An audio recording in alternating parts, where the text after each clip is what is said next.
ನಮಸ್ಕಾರ. ನಾನು ಅಡ್ವೊಕೇಟ್ ಹೇಬಿ ಕಡಪಟ್ಟೆ. ಈಗ ತೆಗೆದುಕೊಂಡಿರ್ತಕ್ಕಂಥ ವಿಷಯ ಯಾವುದು ಅಂತಂದರೆ AIB ಎಕ್ಸಾಮ್ಗಳಿಗೆ ಸಂಬಂಧಿಸಿದ ಕ್ವಶನ್ಸು, APP ಎಕ್ಸಾಮ್ಗಳಿಗೆ ಸಂಬಂಧಿಸಿದ ಕ್ವಶನ್ಸು, ಅದೇ ರೀತಿಯಾಗಿ ಜಡ್ಜ್ ಎಕ್ಸಾಮ್ಗಳಿಗೆ ಸಂಬಂಧಿಸಿದ ಕ್ವಶನ್ಸು ಸಿವಿಲ್ ಪ್ರಕ್ರಿಯಾ ಸಂಹಿತೆಯಲ್ಲಿ ಯಾವ ರೀತಿ ಕೇಳಿರ್ತಾರೆ ಅಂತ ಹೇಳಿ ಭಾಗ 26 ಈಗ ನಾವು ನೋಡೋಣ. ಭಾಗ 26ರಲ್ಲಿ 126ರಿಂದ 130ರವರೆಗೂ ಕ್ವಶನ್ಸ್ ಇರ್ತಾವ. ಒಟ್ಟು 5 ಕ್ವಶನ್ಸ್ ಇರ್ತಾವ. ಹಾಗಾದ್ರೆ 126ನೇ ಕ್ವಶನ್ ಏನು ಹೇಳ್ತದ ಅಂತಂದ್ರೆ CPC ಕ್ರಮಾದೇಶ 36 ಏನು ಹೇಳ್ತದೆ? ಇದಕ್ಕೆ ಆಪ್ಷನ್ಸ್ ಅನ್ನ ನೋಡೋಣ. ಎ, ವಾದಿಯ ಋಣಭಾರ.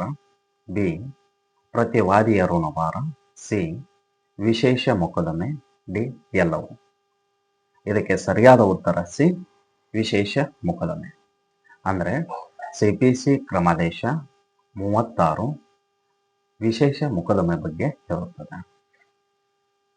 ಅದೇ ರೀತಿಯಾಗಿ 127ನೇ ಕ್ವಶನ್ ಅನ್ನು ನೋಡೋಣ.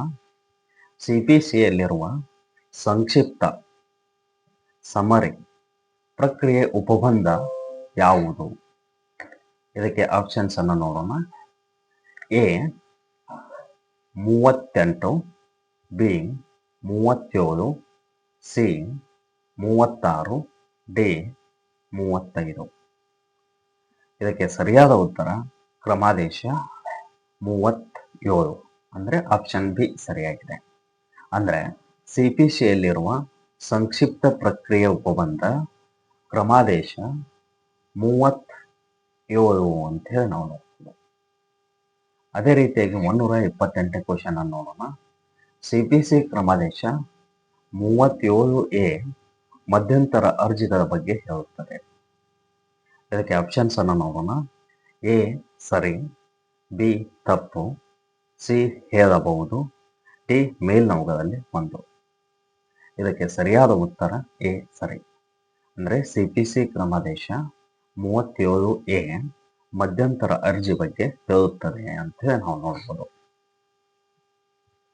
ಅದೇ ರೀತಿಯಾಗಿ 129ನೇ ಕ್ವಶನ್ ಅನ್ನು ನೋಡೋಣ. ತೀರ್ಪಿಗೆ ಮುಂಚೆ ಜಪ್ತಿಯ ಬಗ್ಗೆ CPCಯಲ್ಲಿ ಯಾವ ಉಪಬಂಧವಿದೆ? ಇದಕ್ಕೆ ಆಪ್ಷನ್ಸ್ ಅನ್ನು ನೋಡೋಣ. ಎ, ಕ್ರಮಾದೇಶ 38 ನಿಯಮ 1. ಬಿ, ಕ್ರಮಾದೇಶ 38 ನಿಯಮ 2.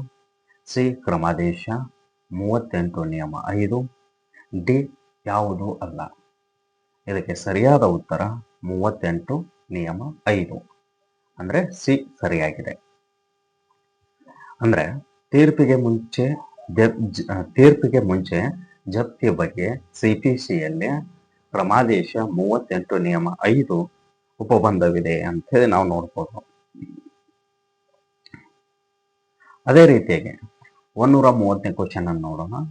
ತೀರ್ಪಿಗೆ ಮುಂಚೆ ಬೇಸಾಯ ಉತ್ಪನ್ನವನ್ನ ಜಪ್ತಿ ಮಾಡುವಂತಿಲ್ಲ. ಇದಕ್ಕೆ ಆಪ್ಷನ್ಸ್ ಅನ್ನು ನೋಡೋಣ. ಎ, ಸರಿ. ಬಿ, ತಪ್ಪು. ಸಿ, ಮಾಡಬಹುದು.